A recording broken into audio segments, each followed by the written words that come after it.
My grandfather died when I was probably 12, 13. And then the year I graduated from university, my grandmother passes away. Both of my parents, as I knew them, are gone. That was that moment for me where it's like, this is as low as it's ever going to get, man. This is like, you feel like you're free falling. There is no safety net. Like, you have to figure life out. Like, there's no one there to catch you. There's no parachute at all. So for me, later in life, there's a saying that I like to use that there's a gift in the rubble. And in all that rubble, I think the gift was resilience. There was, dude, you got up off the mat from this. So these next storms that are coming, and they will come, there's gonna be a lot of them. You got through this, which was the darkest time. So this other stuff, you might not have it figured out right away and have solutions right away, but you're gonna be able to dig in and go, I'll be okay, I'll figure it out. But there is that gift in the rubble, I think, if you can find it.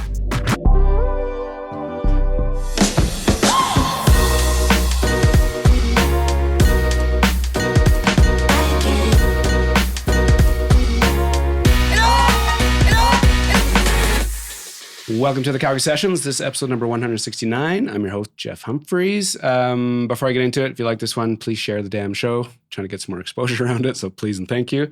Today's guest, random internet Instagram connection. I don't know how it happened, but I clicked on his name. I'm like, oh shit, this dude's for real. So anyways, I send the random DM like I do sometimes. Hey, would you be interested in coming on the show? And that's how this happened. So please name and who you are. My name is Trent McClellan, and I'm a comedian, actor, podcaster, just Capricorn. Oh, you are? Me too. Yeah, Capricorn, man. I don't know if that means anything. I have no idea what the zodiac signs mean. I just like saying that in the introduction. But are you actually? Capricorn? Yeah, I am. Yeah. Christmas Eve, dude, I was born. Oh, no way. Oh, the worst. What's that? Sucks, dude. You get a pair of socks. They're like, yeah, one's for Christmas Eve for your birthday, and the other sock is for Christmas. This is two gifts?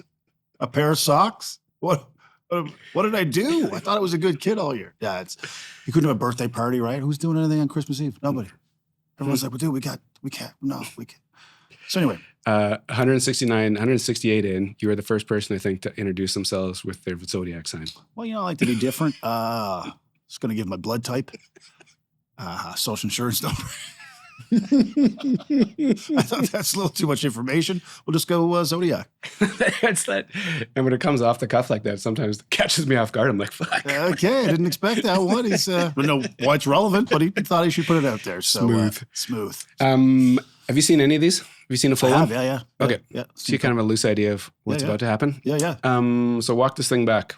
Where you grew up, how you grew up, parents, siblings, school, work, sports. And just as you introduce yourself, like all the different titles in in this creative space, it'll be kind of I'm really interested to see when these things start clicking and how you kind of got to where you are. So yeah, walk this thing back as far as you want to go. For sure. Born in Corner Brook, Newfoundland. No way. Yeah. So, and raised by my grandparents right away. So it's like biracial kid raised by my white grandparents in Corner Brook, Newfoundland in the 70s. So, I mean, as I always say, I was going to be a comedian. I mean, you're already on stage. You're born on stage. Everyone's like, who's the kid? Who's the dark kid? You know what I mean? Like, it was already, you're walking into the lunchroom. It's like heads are turning like, what's the kid with massive afro? You know what I mean? It was just one of those deals. So I think I kind of developed my sense of humor really early because it was like a way of taking control back in social settings, you know? Like, if you're going to look at me and stare at me, then I'm going to give you something to look at, but it'll be on my terms, right? Mm-hmm. And then fell in love with sports early, like soccer, street hockey, floor hockey, all that stuff I loved. Yep. Picked up basketball a little bit later, maybe grade 5 or 6 or whatever. Mm-hmm. But I poured my heart and soul into sports. Like that was another form of control. Like, if I can get this ball to do what I want it to do, then that's a form of control. And also now you're getting selected for teams. So now instead of being bullied, it's like, hey, we got Trent. You're a first pick. You're coming with us. You know what I mean? Like, there was a status associated with sport. Yeah. And that kind of, your confidence grows. Mm-hmm. You're now performing in front of people. You're doing sport, but there's eyes on you. There's people watching in the stands. And so you're kind of slowly developing that muscle of, okay, pressure situations, can you deliver? Yeah.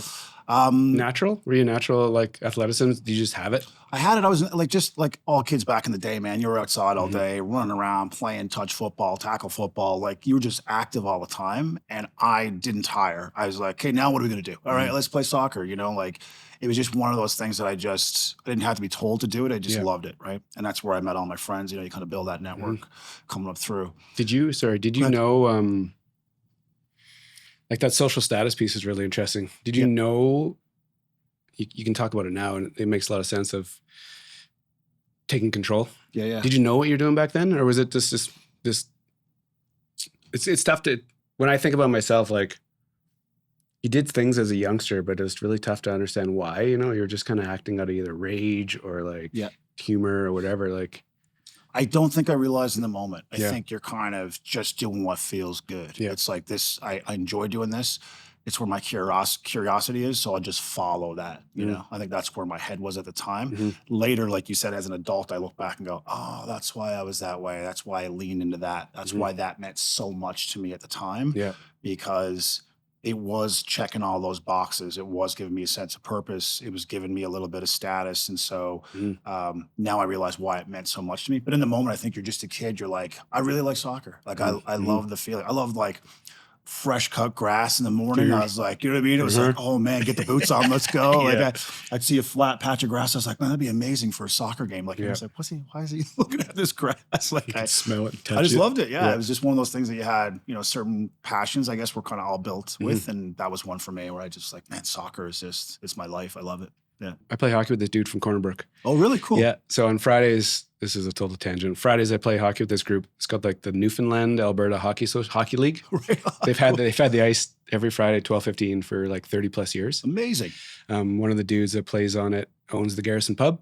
Yeah. And he's a East Coast guy. Yeah. Red Shield chef. Yeah, and then his kid just Got got drafted by the Flames. Yeah, That's Bash. amazing, dude. Yeah, that's from my hometown. Bash is a popular name in my hometown. So yeah, there's a couple guys that are from out east. So he's That's a corner, hilarious. and these dudes that I play hockey with, they're like characters, right? Like Yeah, East yeah. Coast characters, you know, drinking pints and always telling stories. And last time we were at the Garrison, this one guy, Lou, put out his phone. He's showing me like Corner Brook and where his place is, looking over the water. And Yeah. was it growing up in a small town, growing up with your grandparents? Yeah.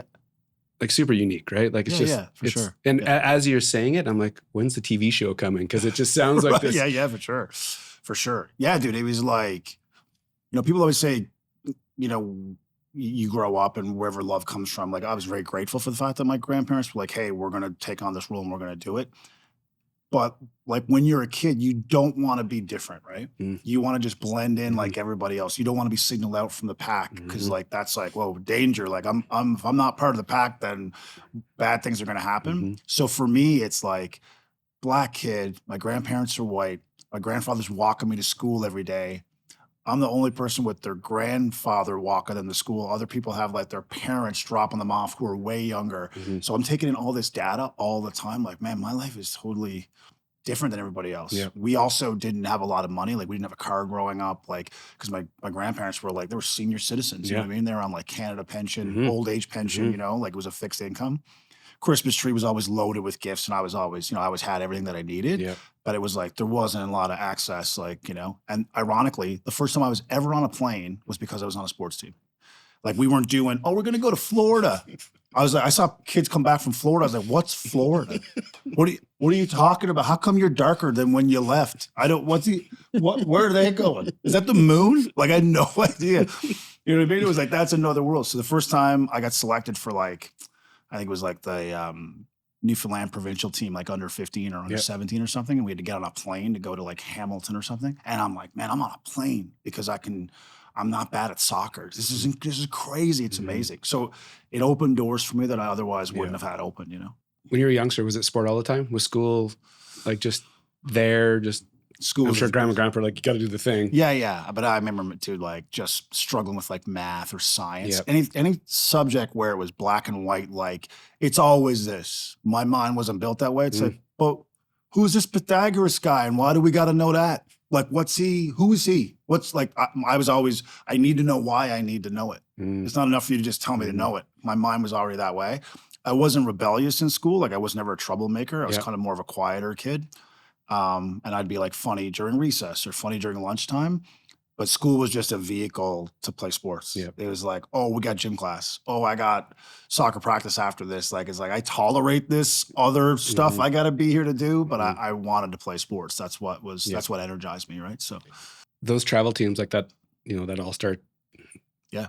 Those are the big thing. Oh, it's huge. And they always have been. Yep. And I think, did you have a solid understanding of where you fit in the hierarchy of the soccer group out in Newfoundland? Did you understand, like, could you actually like get a read on, you knew all the defenders, whatever position you played, strikers. Yeah. Did you have an understanding of what it was? And when the situation shows up, were you calculating enough to be like, okay, those two are locked, but I think I got this guy. Oh, like, yeah, dude. You go can to like, tryouts. Yeah. You go to tryouts and you see like the guy who's also trying out for your position. You'd see him have a little joke with the coach and you're like, oh, he likes that guy.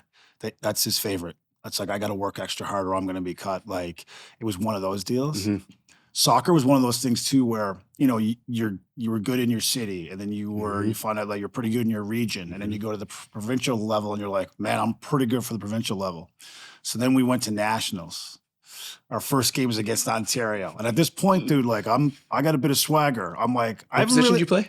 I played like midfield or you controlled fullback, it all, right? yeah. So I was like, I was good on the ball. I could defend. I could go forward, whatever. So I'm feeling I got some swagger. Like, man, maybe. Like, I never told this to anybody vocally, but in the back of my mind, I'm like, maybe I got a shot. Like, maybe this kid from Newfoundland could maybe find a pro contract. But this is, again, pre-internet. I mean, kids now go over for a joke to go to England, to go to an academy or go have training sessions. I'm in Corner Brook, Newfoundland. Like, I don't have any access to any of that. But I'm thinking, man, I don't know. Like, maybe I'm going to. So we go to nationals. We play Ontario in game 1. We lose 9-0, dude. Dude, the only time we touched the ball is when we took it out of our net and carried it to center. And then we touch it once, they take it. I think they'd all touch it 12 times each, and then it would end up in the back of our net. And I was like, oh, maybe I'm not going to play professional soccer. Like, the dream died then. But I went on to be like, to play in university and be the captain of my university team. And so I played at a high amateur level. Like, I just loved it. I loved the team camaraderie and like, we're all in this thing together and we have a goal. And we're bust to try and make this goal happen. And there's disappointment. Sometimes there's big victories. It's like, I just enjoyed that community. I love the feeling of, we were up against it today and we found a way to dig it out. There was something about that I really related to. I've been lucky to have a bunch of athletes on the show. I always find it fascinating just how important it is to their makeup of who they are today. Yeah. Just it's almost like way hierarchy, you understand that. So whenever you walk into a room, you can kind of get a read on people quickly. Yep. Work ethic, obviously. Yep. I think fitness, which is tied to mental fitness. Like, there's so many things which it's kind of, I didn't play pro, I didn't play university, but I played enough like high level things that it just, when I sit back now, it really makes sense of what I actually figured out. The danger of it though, for me, was you put so much of your identity in that basket. Yeah. What happens when it goes away?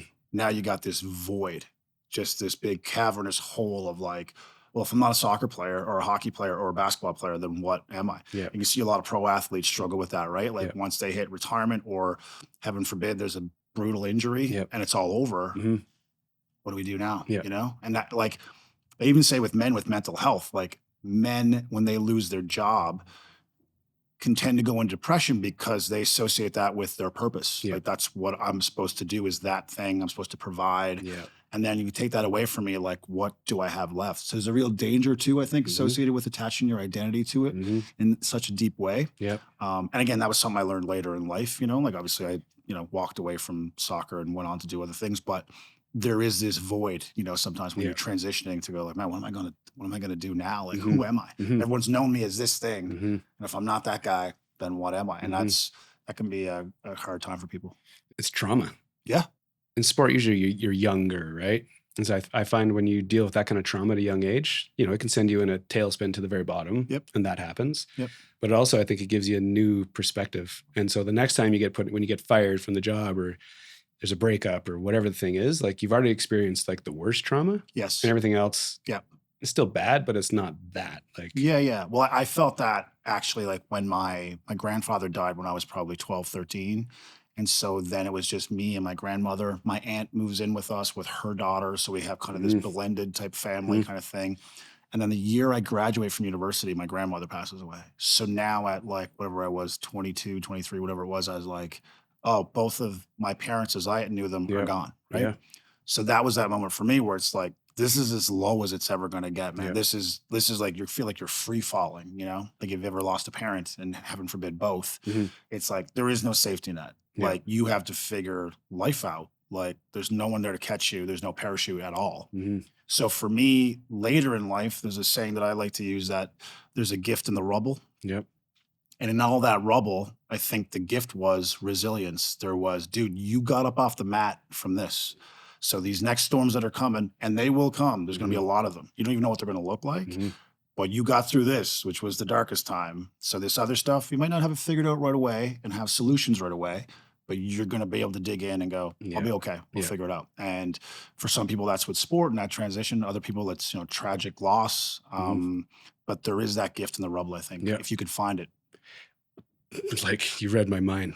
Like, how do you find it? It's so, and some people deal with it differently, right? Whether it's like, they look within and figure it out, whatever that looks like. It could be just going away, doing whatever the process, you go talk to somebody, whatever the thing is, there's a different way to do it. But what do you think that is that allowed you to get through it? Oh man. I love that line, it's gift in the rubble. Yeah, it's cool. Yeah, man. I think, in the moment, like anything else, I mean, you're just kind of treating the emergency, man. Like you're just trying to stop the bleeding. So it's like, you're just trying to win the day, the hour. It's like, man, I got to get through Monday.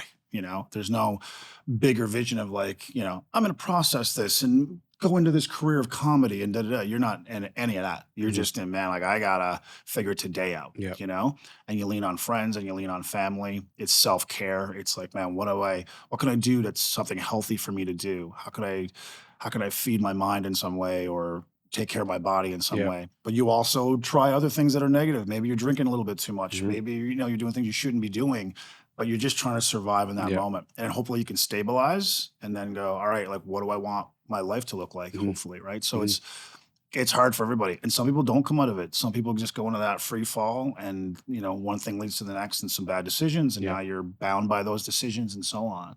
So I feel lucky in a lot of ways, man. Like I obviously went through some dark times early in my life, but the fact that I was able to find some light and get some opportunities, also understand that they were opportunities. I think sometimes opportunities present themselves and people don't see them as such, So for me, stand-up comedy was like, whoa, like that's a thing you could do. Because understand, in Newfoundland at the time when I left in 2003, there was no stand-up comedy scene. There were no stand-up comedy clubs in the province. Shows would come through every now and then, but like at a ballroom at a hotel, and it was very rare. So I didn't have access to comedians, or that's a real job. To me, stand-up comedy was just something that was on television. That's something you see on The Tonight Show. That's something you see on Eddie Murphy's Delirious VHS tape. You know what I mean? It was like, oh my God, that's amazing. But that's not for people like me. That's like, that's an astronaut. That happens somewhere else that I can't even fathom. So to think I could go on to be that was like, that wasn't even on the radar. I had a great sense of humor and I made people laugh, but as a career, that was not even tangible. What was your plan coming out of university? Did you have an idea? Like, what were you taking, and did you have an idea what you were going to do when you got out? Dude, it's hilarious. So I did a double major in history and English, and I'm like, all right, anyone need that? Does anyone need? I was like going down to museums, like, yeah, I did history. This has history in it, right? You got that or no? Okay, I'm gonna head down the street. I had no plan. I only went to university because I was like, all my friends are going. And I think if you're smart enough, you're supposed to go. Like I was just following the crowd, to be honest. Went to Memorial University in Newfoundland. Okay. And then I was getting recruited at a high school to play soccer. So it kind of was like, well, my buddies are going and this coach really wants me to go play for him. So it's just like, all right, I just kind of keep the thing moving down the road. Then when I graduated, I was like, oh wait, where's everybody going? You're going off to live your life? What am I supposed to do? I had no plan. So I ended up, because I coached a lot of soccer as well. So I had a lot of experience working with kids. So I kind of ended up backdooring into like social services type work. I was working in community centers, doing after school programming, summer day camps, all that kind of stuff. And I worked in Newfoundland doing that for a bunch of years. And then when I moved to Calgary in '03, that's the first job I got, was working with kids at like Boys and Girls Club and I was a program coordinator. And yeah, I was just doing that. I was like, man, I like working with kids. I find it interesting. I relate to them because I'm not a fully formed adult, and I make very immature choices. And so the kids are like, we get this guy. We understand it. He's got a history and English degree that he doesn't know what he's going to do with. And hey, let's play some pool. And that was it, dude. I was like, that was my road then. And I didn't know what I was going to do after that. I was just kind of like, I guess this is maybe going to be my career, and I'll kind of maybe end up into a management position within this, but no real plan at all. The move to Calgary, obviously it's a long distance. Yeah. When that opportunity showed up, did you trust it? Did you hesitate? Like, where was your head at when you made that call? And was it a random, like, that's '03, the internet shows up in '96, '97, still pretty slow by '03. So, we weren't watching, you weren't digesting a bunch of things online, getting a read of what this place was like. Right. How did that happen? Well, the girl I was dating at the time, we were doing long distance. She was living in California and I was in Newfoundland. Like, dude, it was like, could we be further apart? Like, brilliant. Yeah, this is going to work great. Hey, I got a history degree, by the way. Anyone hiring down at the... So, and she's like, well, what do you think about moving to Calgary? Like, because like I'm going to leave California. Like, Calgary's really booming right now. I knew one or two people in Calgary from my hometown who were like, yeah, dude, it's great up here. There's lots of work. Because back then, I don't know what it's like now, but back then it was more jobs than people. Like, whereas Newfoundland was just like high unemployment. Yeah. I mean, you'd put in a resume in Newfoundland, you wouldn't even get a call, but like there wasn't even, it's like it didn't happen. It's like there was not any chance of an interview even, And so I just knew I had to make a change. I was like, this is it. I've hit the kind of ceiling here. Like, I need to do something. So it was just kind of throwing a rock in a pond, dude. Like, maybe this is going to be something. I don't know. And then before I left Newfoundland, I was like, man, what if I tried stand-up? I don't even know if it could be like a randomly? Career. Yeah. Like, I was like, because my buddy's like, dude, you should do stand-up. Dude, you should just do stand-up, whatever. And someone gave me a journal. This lady that I used to work with, she gave me a journal and she goes, you always talk about all your funny ideas for like movies or shows or stand-up. She goes, here's a journal. Why don't you fill that with all your amazing ideas? Like a nice little note on the inside of it. And I was like, yeah, no, for sure. But you have it and you think about it a little bit, but it's just kind of slowly ruminating in your brain. You know what I mean? Those things that kind of whisper at you continuously. And then I was like, hey, if I get to Calgary, I got to find a job first, working with kids probably.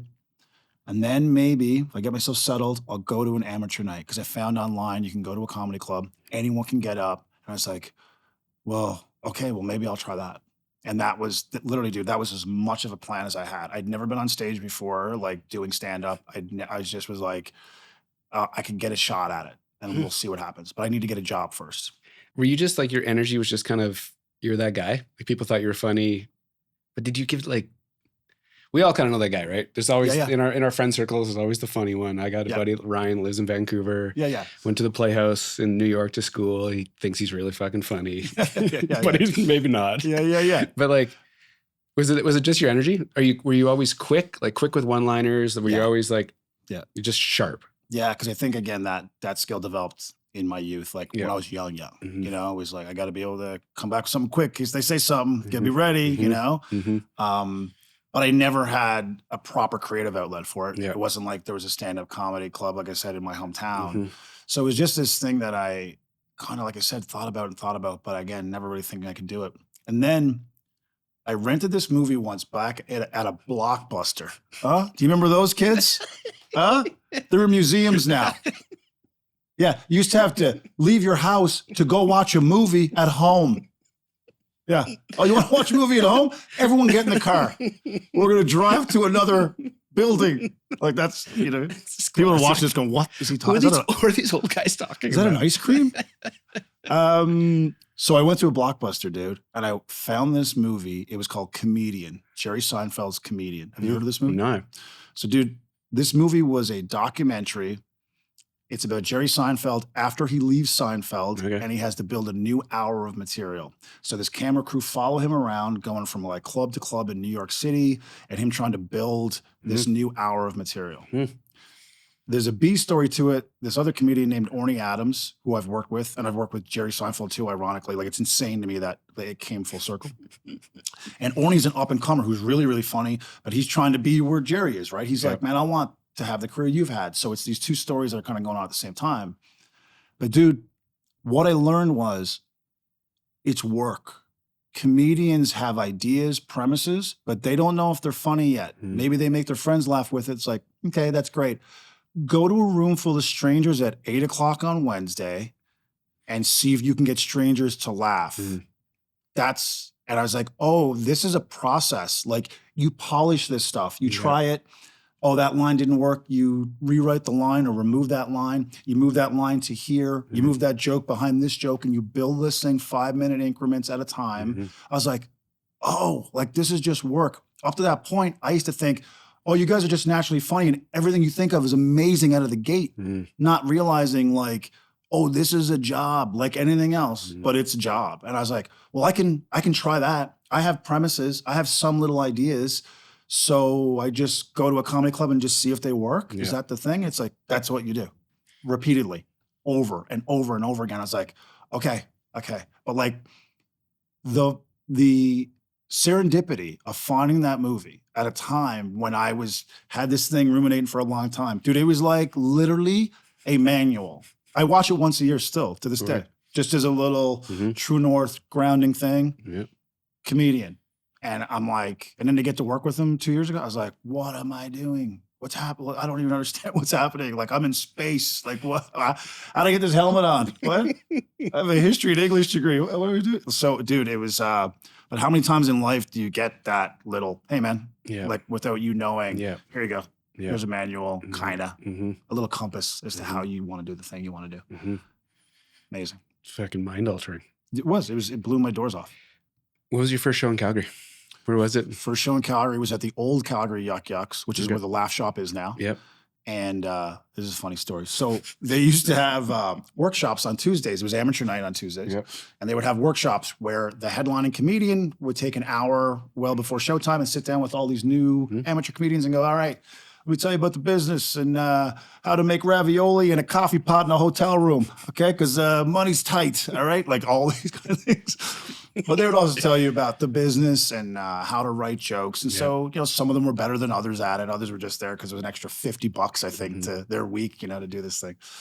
And so I would go to these things. I would work at my day job in Bowness at the Boys and Girls Club. I would then drive whatever it was, 25 minutes to get to the club. I would sit there with a notebook and the headliner would talk and I would just like write down notes like, what did he said this thing about that? And then, okay. And we could ask questions and sometimes they would answer them. So I'm going to these things and then they would have a draw at the end of the workshop. Like, we're going to put numbers in a hat and pull out a number and hopefully you get picked tonight to go on stage. So I'd never been on yet. I've been going to these workshops for a few weeks. I kept picking. I didn't get anything. I didn't get a spot. So the next week there was going to be a contest, right? So I'm like, man, I haven't been on stage yet, but I do want to enter that contest next week, even though I've not been on stage yet. I'm like, I think I'll go to a comedy contest. It's a smart idea, I've never cooked before, but what's this, a cooking contest? Okay, I'm doing toast. I like to put it on for 3 minutes. Anyway, that was me at the time, just totally naive, but also had a respect for it. Like, wow, this is a real thing. You had a bit in your head too? Like, I had some ideas written down. Okay. I didn't know if these are anything. I don't know what these are. These are just thoughts I have. Been going to these workshops. The manager of the club at the time, she realizes I don't get a number. I can't get on stage tonight. She goes, hey, you've been here a few weeks in a row, right, at the workshop? I go, yeah.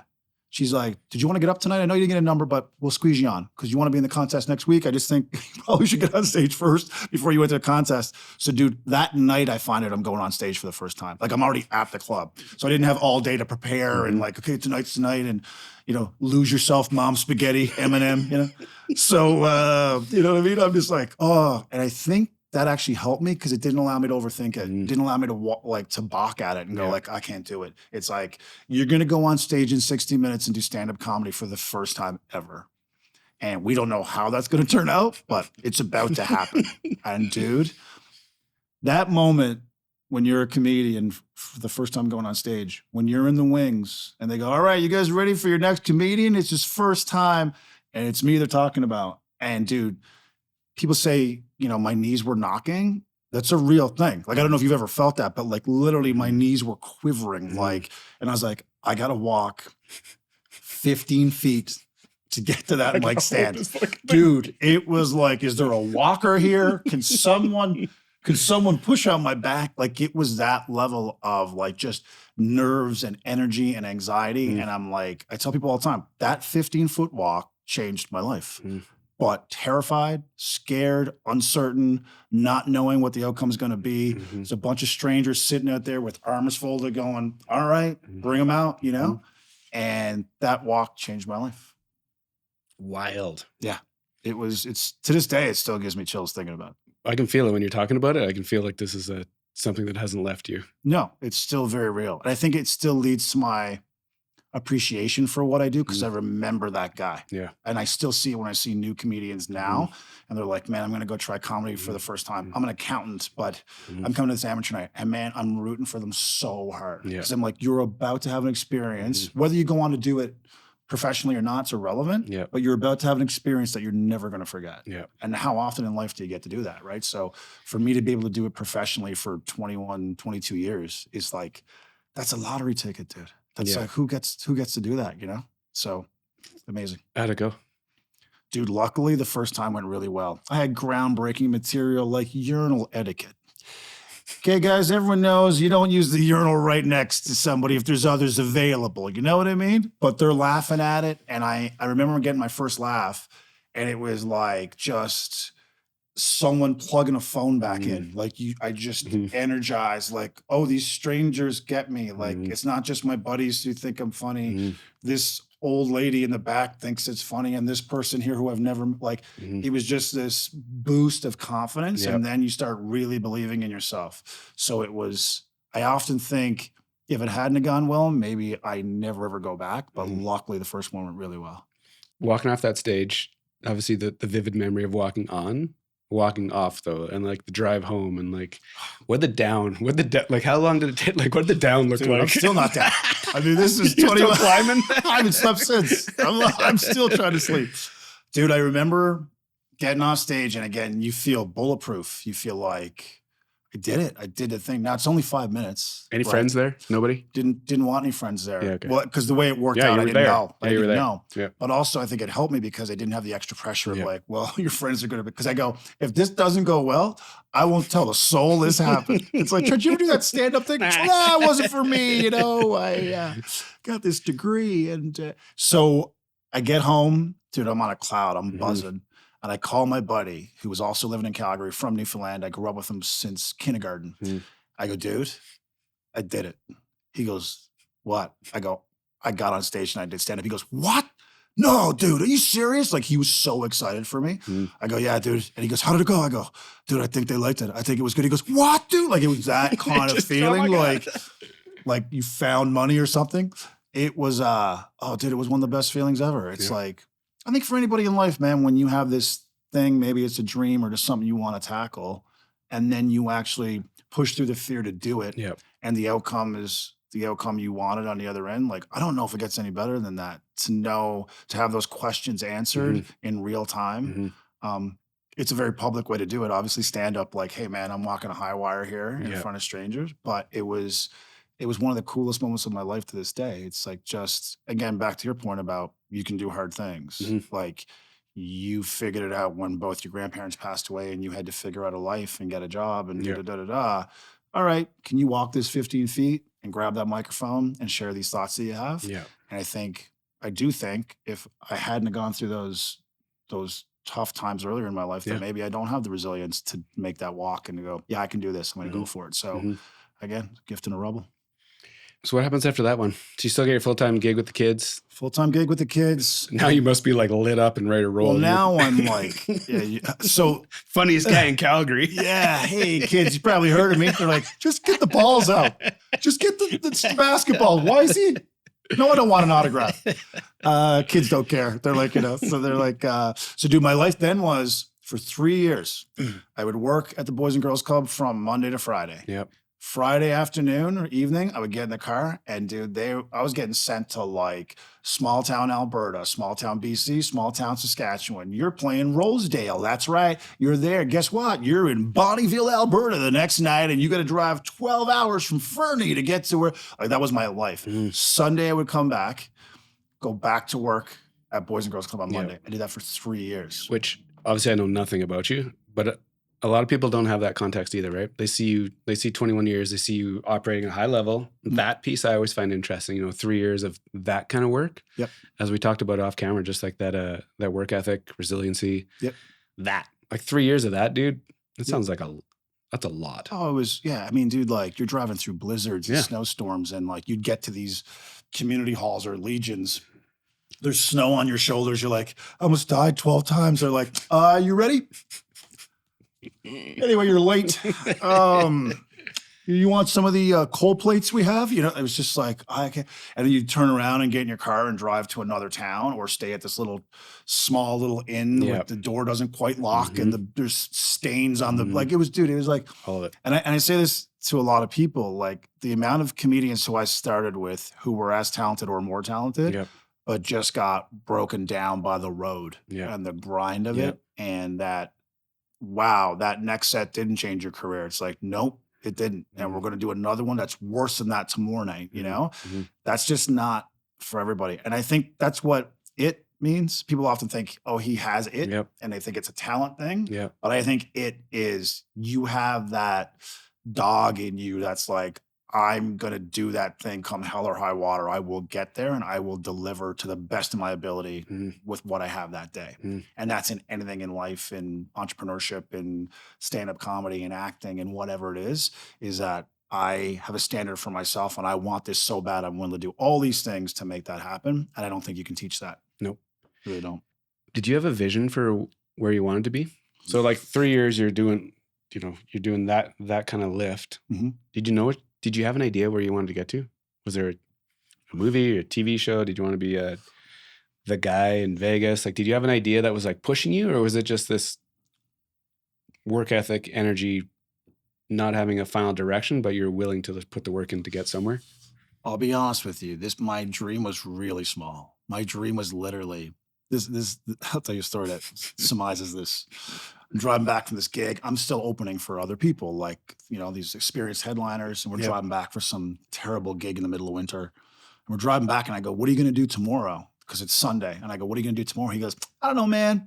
Maybe go to the gym, work out, probably get a hot tub, at the hotel and do some writing. And I was like, oh, man, I got 3 meetings and the kids are going to be bouncing basketballs off my forehead. And that sounds amazing. It was like, this guy won. He won. You have no boss. You get to just sit around, figure out ideas all day and try and be creative. Then take them to the stage at night. And then someone gives you money. They're like, I want that. That's what I want to do. That was it. There was no dream of like, I think maybe when you first go on stage, you think, maybe I'll play arenas next week. And then you realize quickly like, oh, that's not going to happen. Like in that moment, like you can build a career, obviously. But it was a really simple dream. Just like, if I can have that and I don't have a boss and I'm under the 9-to-5 grind, I won. I'll have won. So that was it. That was as far as I thought. And I was like, I'm going to continue to work and put the effort in. But if I can just say that I'm a comedian and I just do that full time, the rest of it will all be a bonus. So what happened after 3 years? And what I'm really asking is, like, you said 3 years a few minutes ago. It's like a timeline. What was what changed at 3 years? 3 years, I got offered this tour in Newfoundland, ironically. So I'm living in Calgary, get offered this tour in Newfoundland, but I don't have any vacation days left to take this tour. It's going to be about a week. Talk to my boss. I go, hey, like, I got this offer to do this tour. And they've been really supportive of my comedy career, by the way. They've been coming out to shows and like I've done some fundraisers even for them and whatever. And they're like, yeah, Trent, you don't have any vacation time left. Like, I don't really know what to tell you. So I kind of felt like my back was against the wall as like I got to quit. I think I got to go because I really want to do this tour. Now, mind you, 0 work lined up after it. Just got this 6 days like, woohoo, I'm an all-star. And then literally came back like, this was a terrible idea. I go talk to my agent at the time. I go to my agent's office. I go, that's it. I did it. I'm all in. Quit my day job. What do you got for me? Let's go. My agent goes, why would you do that?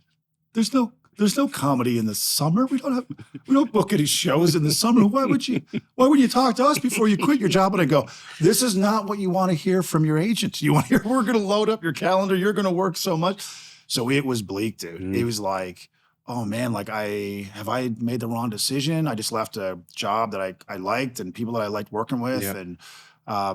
And now I'm doing this thing. And so it was really lean for the first, I'd say 6-7 months. And then gigs started to slowly come in or whatever. But it was scary. It was like, and again, and even in those early years, after that little dip, there's other times where it's like, man, like it's dried up and the economy is kind of dying. So people aren't booking comedy shows as much and corporate shows aren't happening as much because, the businesses are hurting. So you go through this kind of wave, But I always felt the goal would be, can I have it so that people come out to see me do what I do? Yeah. Whether that's 100 people or 1,000 people or whatever, can I get to that level where people are like, hey, we came to see you do what you do, as opposed to just being a comedian on a show and we don't really know who's playing tonight. We just like comedy, right? Which is great. But I was like, can I take people out of this comedy club and bring them down the road to another venue? And now they're just going like, no, we want to hear what you have to say for an hour. I was like, that would be a great thing to get to.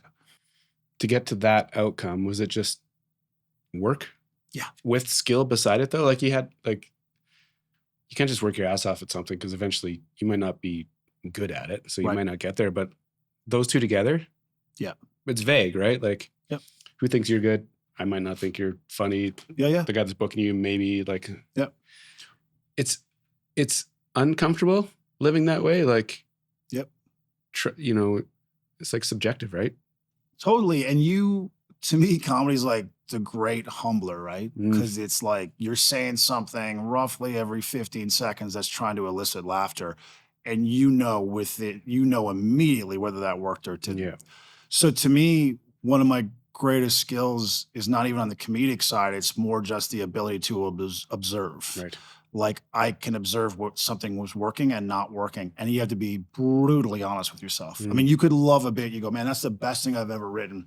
So proud of it, the way I did this thing. And and the audience is like, we like the thing you made when you told Gary his hat was stupid.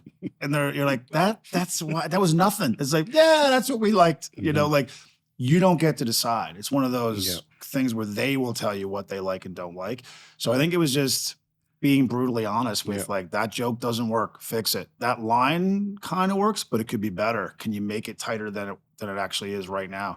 And once I left my day job, it was like, you now have the freedom to make your act as good as you possibly can. You don't have to put in a 40, 50 hour week at a day job and go, I didn't write anything new this week because I'm so tired. It's like, no. This is your job now. Bury yourself in it. Put it all on the line and see what you can figure out. So dude, I was going to like coffee shops and Starbucks and like sitting there with headphones on for like 2 hours. I used to call it the office. I was like, I'm gonna be at the office. Like because that was like, this is my job every day now. Like, and then if I have a new idea or a new line, hopefully tonight or tomorrow night, I'll be able to get to the stage and try it. But it was just grind. It was like, someone put it this way once before, and I think it's true. It's like, man, you want a life that's like, that free and where you just lean on creativity and you think you don't have to put in an effort for it, that you just gonna roll out of bed and this thing all magically happens. It's like, you want this, right? Like you said you wanted all this stuff, then what effort are you gonna put in to do it? And I don't want to hear your excuses because your excuses are not going to do the thing you say you wanted to do, right? It's that whole adage of like, don't tell me what your dreams are. Show me where you spend your time and I'll tell you what your dreams are. And there's truth to that. So I was like, nah, I got to be all in. There's no other way and there's no excuse to not do it. No plan B? No plan B. Which is really interesting, right? Because somebody said to me a while ago, they asked me like, what am I doing? And how do I decide? Now I'm a creative dude. Creative thing, don't have a blueprint of how this thing works. And they said, well, how do you keep it going? How do you decide what's next? I said, there's no plan B. I got no backup here. So this is exactly what it has to be. And I need to give it energy and effort. Well, it's also too, like I'm sure you've had other jobs before and I've had other jobs before. It's like, well, you can do those things. You've already done them. So, I mean, if you needed a plan B, I'm sure you could go back to them. So like, that's kind of already built in there. That's already there. So I don't need to walk around with this plan B that I'm ready to like press a button on any moment. It's like, no, I'm going all in on this thing. I don't know if you agree or not, but I think it requires borderline obsession, Yeah. dude. Like where you're like, this is all Jay Leno said many years ago. I heard this quote and I really believe it to be true. You know you're doing the thing you're supposed to do when you don't think of anything else while you're doing it. And when I was at my day job, I think about jokes and wanting to write jokes down and da-da-da. I was like, oh, but when I'm doing stand-up, I'm not thinking about anything else. I'm like, I'm in the zone, whether I'm writing, whether I'm performing, I'm in it. I'm in the moment. And so that's how you know, because it's like, well, nothing else matters. Time falls away. You're just right here. Yeah. And if you go into it with that level of focus and enthusiasm, it's like, yeah, great things can happen. It's really hard when you have one leg on the other side of the fence. Like when I had a day job, like my dreams are not going to happen because I'm not fully in it. And I'm not telling people to quit their jobs and go do the thing. I had to wait 3 years till I felt my act was at a point where maybe I could do, you know what I mean? Like it took time to build to that point, but it wasn't going to happen with a leg on either side of the fence. You're just stuck, you know? And it's all fear because you don't know what the outcome's going to be. You know what this outcome is already and you're not happy with it, but at least you know it. This other outcome, which is the thing you really want, there's no guarantee. But I'll tell you what won't happen. If you stay on this fence, we're stuck here. This is what we do. And then we always have the excuse of, well, I got the day job. It's like, okay, all right. Well, I'm going to go do this thing. And I watched people do it as well. So that was important to go like, oh, it can be done, you know, which is important. You're just like teaming up with these like perfect segues. Like fucking professional. Just smoking them out. Pitch another one in. Let's go. Were there people in your world that understood what you were doing and either did you have the support, you know, or was it, did you just trust yourself and you had enough self-awareness to figure out, okay, I am good at this. I have put in the work. Now's the time to do it. Was there people around you that were celebrating you or were giving you a little bit of confidence or was it all kind of in you? No, I was pretty lucky. Like my family were very supportive. My friends were very supportive. And I think I needed that at that time. Also, I got to give a shout out to the Calgary comedy community. Some communities can be very backbiting and it's very competitive or whatever. But when I came to Calgary, people were very accepting. It was like, oh, it's a new guy. Hey, man, come on over. Like we're actually getting together right at the, I don't know if you remember this, but we're going to go right at the Yard House. Down the street. Yeah, it's like okay, we used to go to the dude. We used to go Saturdays and go to the Yard House, and like I got this premise, guys, werewolves. You know, like what are they? And you'd work on a bit, and like the comics would all add lines to it and go, hey man, try that at the next open mic, and we'd all help each other with the acts. Cool. So that was right away. People were just, hey man, you're one of us. Like you know, you found this kind of group of misfits who looked at the world the same way you did. And they're like, yeah, man, come on. So I needed that because I was the new guy in town. I'm walking into a comedy club for the first time. People could have been cold. They could have shut you out like, he's from Newfoundland, whatever. But it's part of the reason why I love Calgary. It's like, it was so welcoming. It was like, man, you want to come here and work hard and put an effort in and be respectful and kind and whatever. Like, man, like this is what I'm here to do. It's like, people were like, come on, man, let's go. So I had that support early of like the comedians in the comedy club area. We were all supportive of each other and my family and friends were really supportive. Now I had a bit of an inner belief, but that can waver based on how your act is going and different times in your life. But I did have that support system early, which I'm grateful for. Where does it start going? When does it, when are, you know, like when are you the headliner and when does it, you know, what's the evolution look like once you're kind of in this biz full time? Right. So in stand-up generally, like people consider you can't really headline till you have like 45 minutes to an hour, you know? Wow. So you're trying to build these 5-minute blocks of time to get to that 45 to an hour. And when I saw a comedian do an hour for the first time live, I was like, that's insane. How would you get up there for an hour and like maintain the laughter and you know what I mean? Like still have jokes that are working. So that was my goal to like get to 45 minutes, like 45 minutes of jokes that I know work 99.9% of the time. So that now bookers trust you to go, he's ready to headline, you can go do these shows. I also would do corporate shows. So companies would hire comedians for their holiday party or for their conference or whatever, which allowed me to also work clean if I needed to. So it's like, okay, I can now do 45 minutes clean. So that meant I could be hired for corporate bookings, which paid way better than club bookings. So I treated corporate comedy like my day job. And I treated like, I get to be an artist in the clubs and really experiment and be a little edgier and do whatever. But I saw them as two different worlds. And then that was my goal. How fast can I get to 45 to an hour? And that was just the goal, chipping away, write a new 5 minutes. This happened to me yesterday. Interesting. I wonder if there's something there.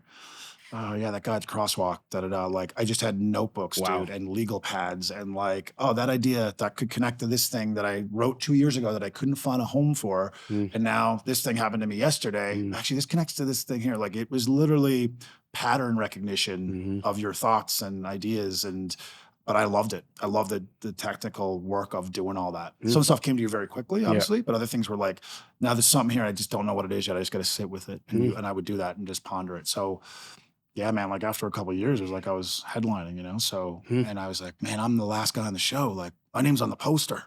I'm not just TV. Like big on the poster. I'm not TBD anymore. You show up to gigs in like Saskatchewan, it's like the headliner's name in big lights and opening TBD. I'm like, hey, that's not my initials. What? It's to be decided. I was like, I don't want to be to be decided. I want to be.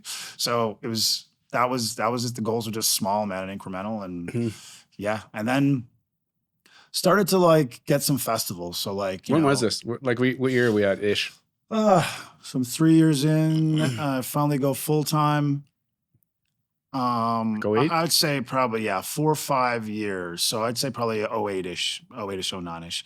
I got asked to do a comedy now on CTV and the Comedy Network, which is only like 30 minutes or whatever. But I was like, oh, it's, so you're just having these little carrots that are also validating you that what you're doing is working. So let's double down on it, because you're getting asked to do this festival, and Halifax Festival wants you to do their festival, and the Newfoundland Screech Festival wants you to do their thing.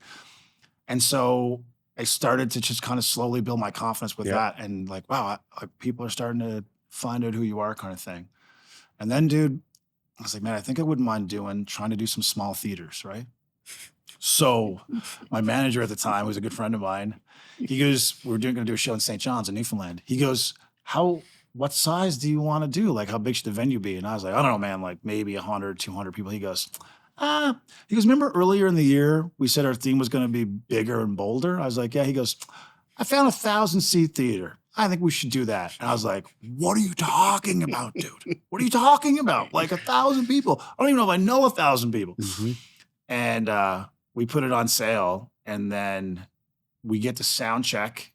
This is months later. Get to sound check that night, and the lady who's doing the box office comes down. She goes, well, that's it. It's sold out. And dude, like, I looked at my buddy and I was like, what did you just say? Like, he goes, yeah, it's sold out. I was like, she goes, we haven't had this place sold out for stand-up comedy since Louis C.K. came here. No way. So, dude, you can imagine, like, I'm probably... I got like goosebumps. So I'm an hour and a half from showtime. I'm like, I can't even process what you're talking about right now. I'm just hoping we have a decent crowd so it's not embarrassing, Crickets. And it's like, now it's sold out, and I'm like, what? So it's like... Again, if I don't double down on myself, if someone also doesn't take me out of my comfort zone a little bit and go like, yeah, I know you want to play it safe and do the thing, but why don't we go for the whatever?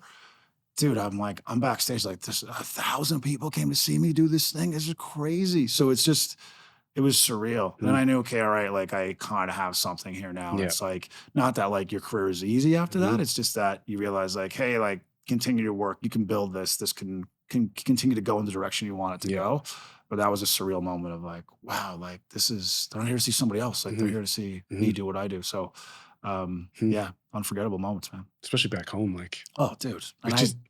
Click. Oh, dude, it was like surreal. And you walk out and like you hear all these people cheering that I've only ever seen done for someone else, right? Yeah. Like I've only been at either I've been at shows or watching or I'm opening for someone else. And you're like that big roar, And I was like, what is happening? So you're kind of outside yourself a little bit in the moment, right? And then, man. And it was just me doing that, like playing comedy clubs still a little bit, playing a few theaters. And then 22 Minutes calls. And I was like, dude, like. Is this real? Yeah. Who is this? Well, this is another story. So this is what I tell people. Like, I always say this, it'll be in the story, but I like in this line of work, I'm sure it's the same thing for you. It's like stuff can change so quickly and you have to be flexible and adaptable, right? It's just the way it is. And some people are built for that. Some people are not. They need the certainty, right? And we have to embrace like, no, there's no uncertainty. The only certainty is that I know I'll be able to handle whatever happens, good or bad. That's the only certainty. It's inside, right? And I was doing something for the Amazing Race Canada, which was shooting in my hometown as part of one of the locations. They were, stopping the races were coming through. And they wanted a comedy segment. And they needed me to write some jokes and host this show. And the contestants would do a quick few jokes and then whatever. It was part of the challenge. Really. Yeah. So I'm on set for this. And there's two, I think, fine arts students from the college who are just helping out on set. And we're just talking. And I say that. I go, when you're in this business, you kind of realize that an email or a phone call can change your life. 90 minutes later, my agent calls and goes, hey, do you have a quick minute? I go, yeah. She goes, I just got a call from 22 Minutes. They've asked you to be a cast member on the show. And I go, can you send me that in an email? Because I can't process what you're saying right now. She's like, okay, well, send it to you in an email. But yeah. So anyway, we should talk about this. I go, yeah, for sure. Now, I'd gone to 22 Minutes for 2 different stints as a writer in the writer's room. So I'd go for 2 weeks at a time, write, da-da-da. Yeah. I did a few things on camera, like streeters, where you're in the street going like, hey, what do you guys think of whatever taxes, you know? And my ride's here. Okay, so yeah. So classic. Classic. What part of town are we located? Can anyone guess? And I'd gone to 22 Minutes as a writer and had some good stints. And when I left the second time, I remember thinking to myself, and I think I might get asked to come back as a writer. Like I got a few things on, and because it's a grind, right? All these writers are great at producing all this material. A lot of times it just goes in the garbage. It never gets made. But I don't know, I had a good feeling, but I never expected to be offered a position as a cast member. So that happened that day that I just told these 2 film students or art students, like, yeah, you can change your life. And I was like, that was it. I was like, what is happening? So yeah, surreal. How do you deal with that? And I'm sure it's happened a couple times in your career. It's like these serendipitous moments. Yeah. How do you deal with that? Do you accept it now and just like, and understand that what you're putting out there, whatever, like spiritual energy based thing, like how do you give that much thought? I love it. I love hearing this all because I get to hear the story from like the get to where we are right now. And it's just, and there's so many like checkpoints of why that actually happened. Yeah. Versus, when you say it to the students and, they probably just blow it off. Like the old guy's telling us whatever. Yeah. But then it actually plays out. I think you get rewarded in life for being true to yourself, for not betraying yourself. I mean, everyone's had times in life where in your gut what you're supposed to do in any given situation, what you're supposed to follow, what you're supposed to go after. People say they don't know what their passion is. It's like, I think you know what it is. I think you're just afraid to do it. And it's totally understandable. There's a lot of factors. People have families, they have kids, they have finances to sort out. I get it. It's not easy. But you know.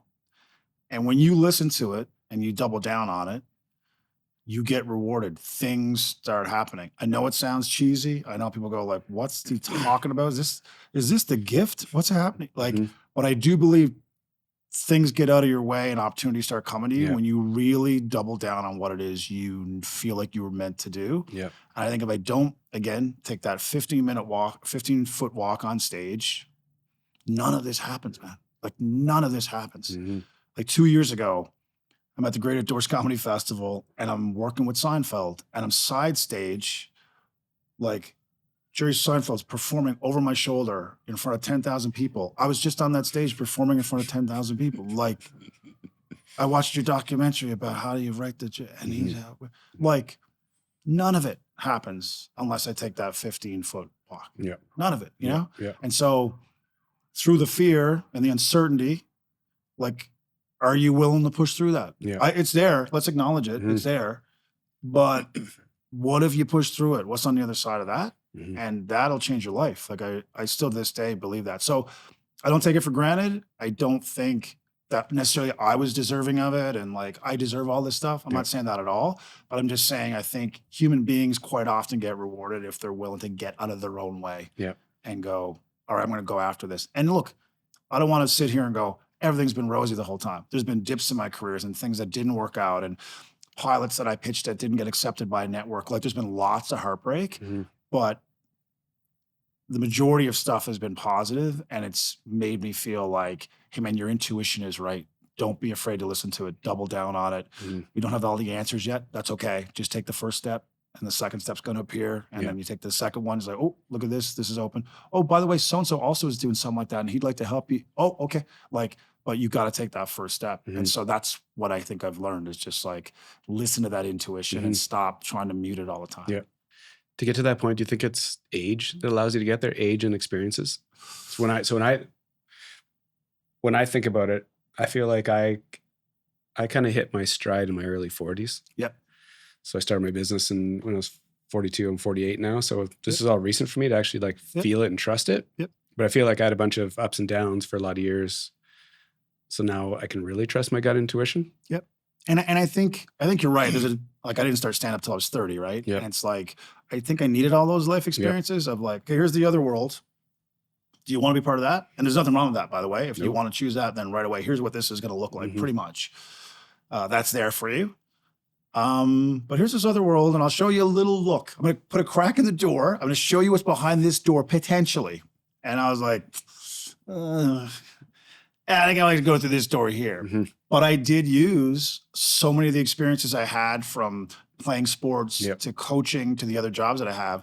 A lot of those experiences and skills were transferable into the entertainment world, right? Yep. So sports, for example, you'd play a game and your kickoff time is 7 o'clock on a Saturday night, 7 p.m. And you're on the road and this crowd is hostile and they hate your guts and they want you to lose.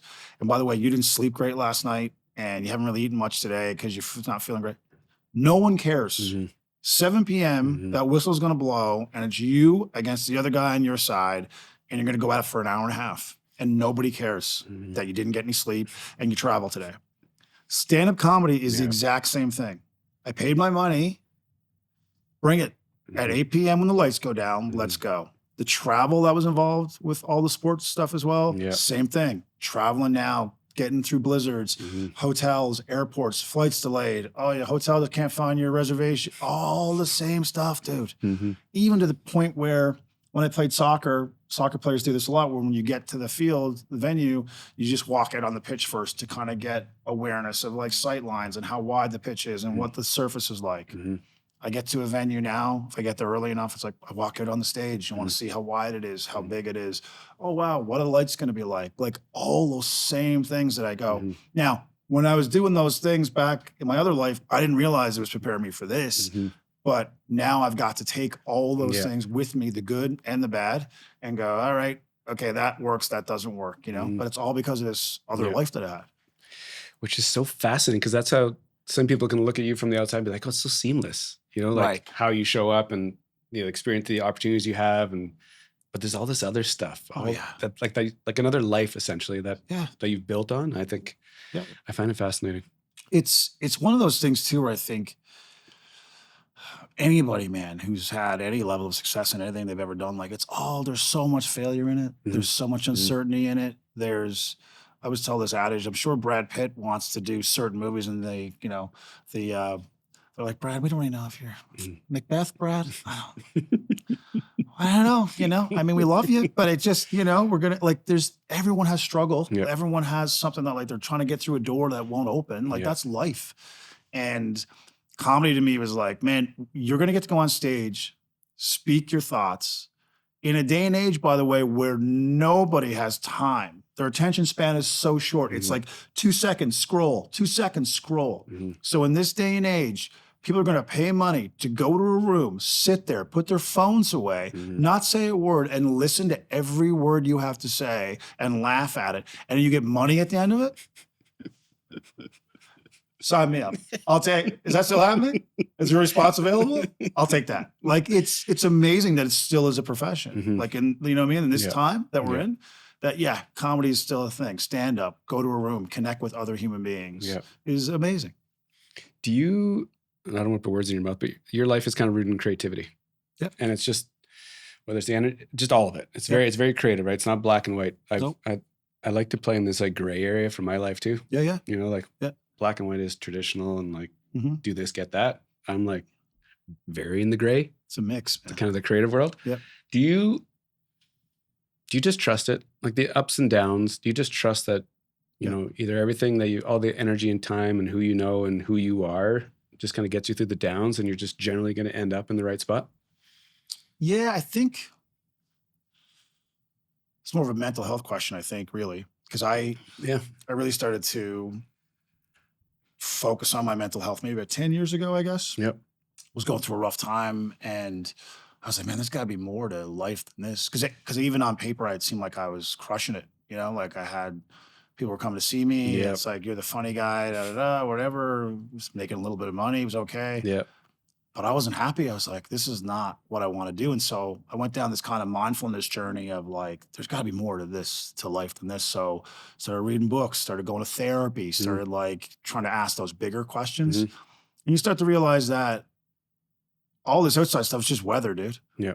Like if you're, again, hanging your identity on success of a great show or selling out or going viral or all that stuff, man, all that stuff's so fleeting. So it's like you can't put your happiness in that basket at all because it's going to crush you at the end. Yeah. So it has to be internal stuff. It has to be like, am I kind? Am I a good person? Am I being true to myself? Like, what are my standards?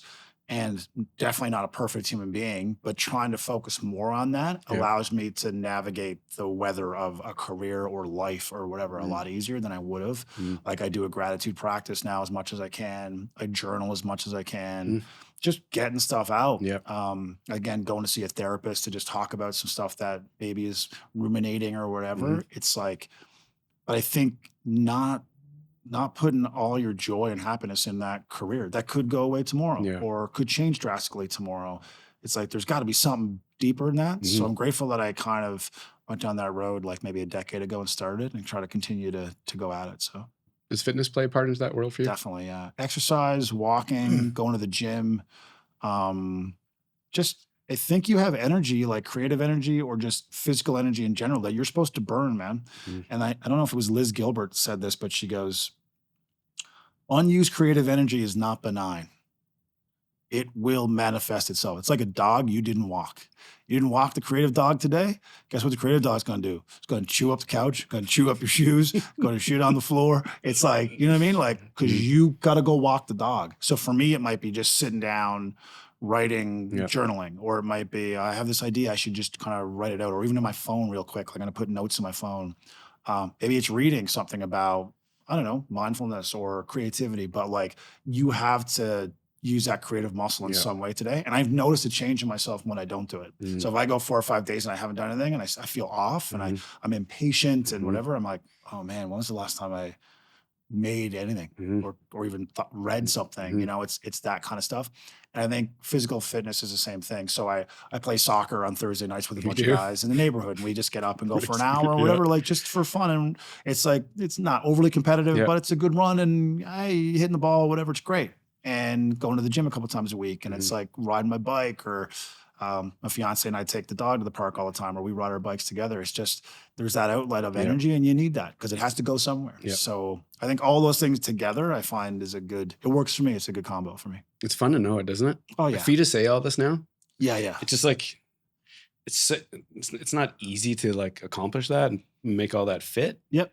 But I find as you're talking, I'm just like, yes, all these things. It's fun to be able to say that out loud. Yeah. And like work it into this process that actually lets you kind of do your thing. Yeah. Well, it's like you have a car, but you have a manual for the car. Like before, when the car broke down, I didn't know how to fix the car. It's like, I don't know, get a new car. Like I had no idea.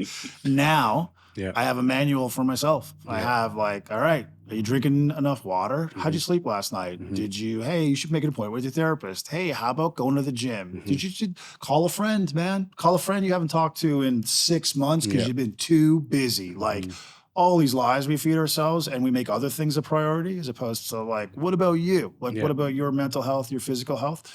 And I think as you get older too, you do feel a greater sense of urgency to do those things. When you're young and you're like, I went out 4 nights this week and, I had a hot dog, so that was good. You get older, you're like, everything, there's a cost to everything, So I think getting older too, I think has kind of led me in that, like, hey man, we have to be very intentional with choices, and because there's a cause and effect for sure. Yep. I don't know if those are like the big highlights, 22 minutes and like Seinfeld, like I'm sure you have some other sneaky ones in there, but when you're in these moments, how do you, like those are 2 massive moments. That's like, sports stuff. It's Stanley Cup, it's Super Bowl. Like these are the things. Yeah. How do you deal with that? And either in the moment, and then how do you control yourself and be like, hey, I'm here. Right. It's all gravy now. Like this is, Right. we're just going to water slide to the end here and it's going to be fun. Yeah, I think my big thing is trying to just be in the moment. Like I've had to work on that because sometimes you'll have experiences in life, I'm sure everyone's had them, where you're kind of outside yourself observing this thing, and that's not where you should be as a performer. Like, I can't be with the audience like, this is pretty crazy. Did you see Look that? at this. You see the size of the stage? Like, you can't be doing that, right? You got to be in the moment, in the pocket, telling the story you're telling and, ready to deliver this thing. Yeah. And you get better at that over time so that the moments the moments are big and you're aware of that, but you just kind of treat it like it's anything else. It's like Game 7 Stanley Cup Finals. Like, you can't think about that. You got to think about, like, what are we doing when we get on the ice? Yep.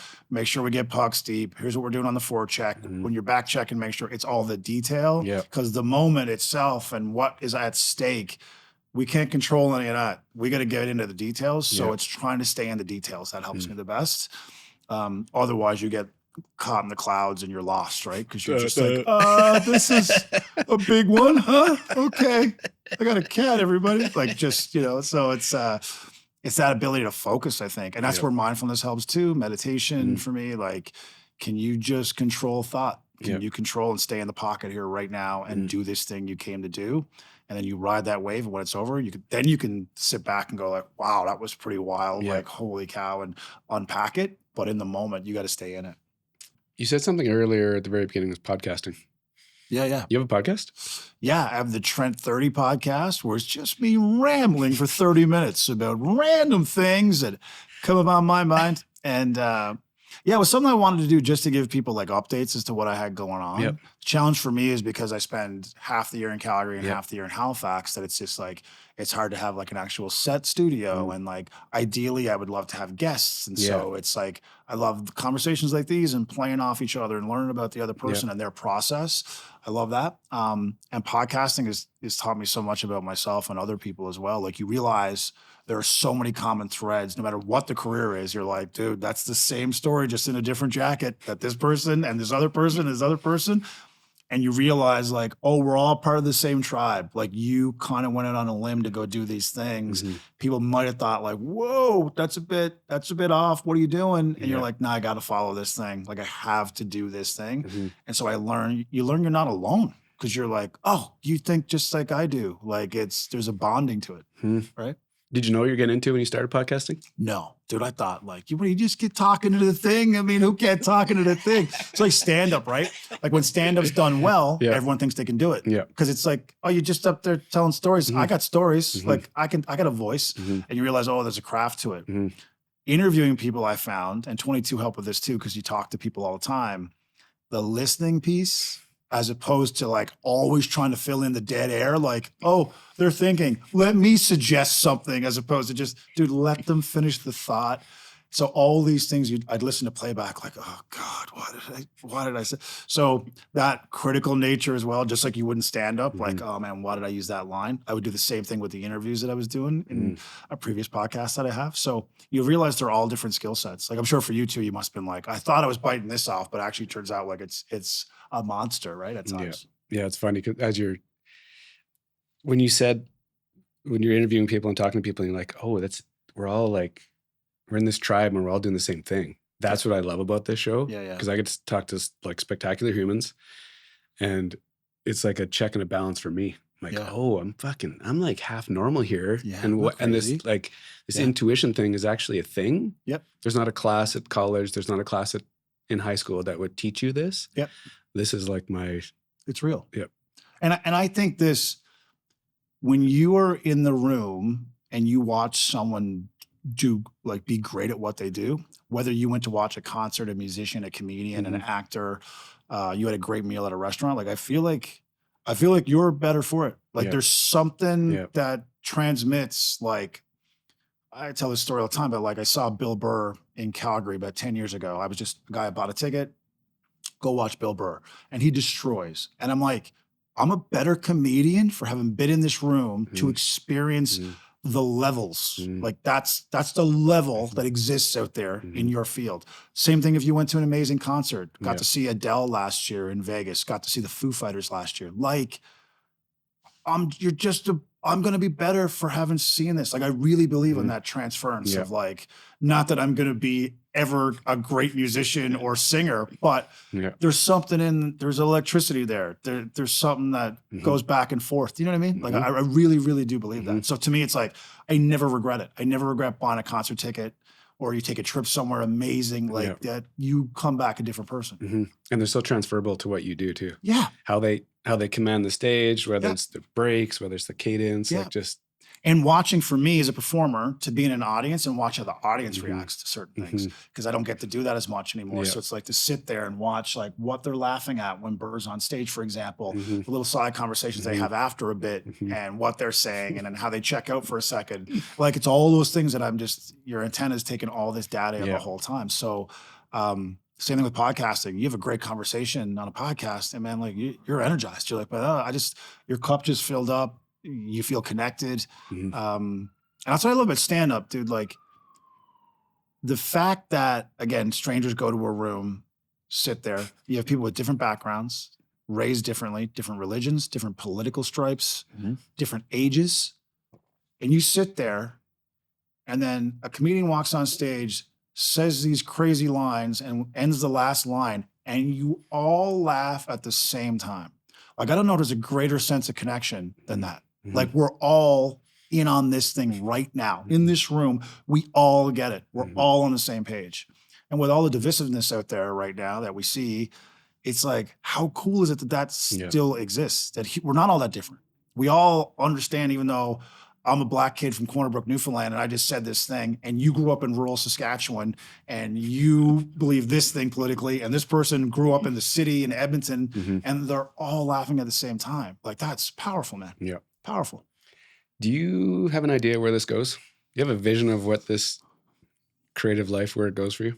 I want to continue to create in some capacity. So I kind of started my own little production company. So we just produced my comedy special, Worry Muffins, that's up on YouTube. And I really enjoyed that. It was a lot of work, but I loved doing it. And then I have another project that I'm going to release really soon that's going to kind of be more focused on men's mental health. Cool. Not kind of in the stand-up world at all, more kind of almost more of a podcast type vibe, but this one show that we shot. And I want to continue to just follow my creative curiosity, whatever that may be. I think I'll always be a stand-up at heart for sure, because I love it so much and it's where I started. But again, it's about what interests me, where are my interests going? And they could change over time. But I love telling people's stories. I love telling my own story. I love that connectivity of what that brings. So I think that's the goal ultimately. To say this is what I want to do in a box and this is what it looks like, I don't have that. But I do know I still want to be creative in some capacity. The great thing about comedians, they always say, is that comedians don't retire, they just die. You know what I mean? You look at like Don Rickles and Bob Hope and all these people, they're like 86 years old on stage. What do you do, sir, for a living? It's like, I can't even think about retiring. Like, this is what I love to do. Retirement's for people who are like, I'm sick of doing this thing and I want to do something else. I'm like, I love this. Like, I will do this as long as I'm able to do it. So that I do know. Thanks for doing this. Man, this is awesome. Thanks for the chat. It's so, because you're in the podcast world and you've kind of felt this, for me, it's so cool that this opportunity even is possible. You know what I mean? Like, it's so, it doesn't make sense, right? Two like total strangers get to hang out. I hear this wild story from like, ups and downs. Like, it's such a cool experience for me to actually sit in this room and do this. So Yeah. Thanks, man. It was awesome. And it's one of the pros of social media, right? Is that like we think about all the negative, but the fact that you can connect with like-minded people and share stories, it's like that's one of the beauties of the internet that people kind of forget about sometimes. I agree. Yeah. I end the show with one question. When I say Calgary, where does your head go? Ooh, great question. Calgary to me always represents opportunity and new beginnings, because when I came here, I didn't really have an idea of what I wanted to do. I kind of had some ideas, and I realized early that there was so much opportunity here if you were willing to work and put an effort in, and also a very generous city. I don't know if it gets enough credit for its it's philanthropy. There's so much charity here. People help one another out. And that's what I think of. I think about, like, to me now it's my second home. Like, I've lived Yeah. here for 21, 22 years. I had a full year in Halifax during the COVID years or whatever. But like, to me, it's home 2.0, you know, and it feels like that, you know. I feel comfortable here. So to me, yeah, it's always meant those kind of things, opportunity, and yeah, it's a giving place too. Thanks again. Thank you. Really cool. Yeah, just it's pumped to not be connected, because I can watch, you know, in the background, just watch what you do. And I had this like this time capsule moment of where you are. And so it's gonna be Right. cool to look back on this in like a decade or 15 years. Right. And that's what I don't know what that's gonna feel like yet, but it's gonna be really interesting when I send you a random email in 15 years. You're like, dude, Remember this? remember when you said this? Yeah. But Well, that's kind of thing about stand up for me too. Is like, that's why I put the special out. Is like, I don't feel I did a good enough job of documenting my material and career. Whereas young kids now show up at the club and they're like, I got this camera set, this tripod, I got this thing, and here's the mic or whatever. And I was just like, yeah. Anyway, man, I'm gonna go do my set. And I realized, like, I've been leaving all this material on the table. And I was like, no, man, I got to start documenting it more. Because, you know, when you're in it so much, you don't take the time to sit back and go, man, like, just take it in for a second. Like, that was a pretty cool thing, you know? So let's start recording more stuff. So that's why I did the special. amazing. Yeah. Thanks for your time. It was awesome. Thank you. Thanks.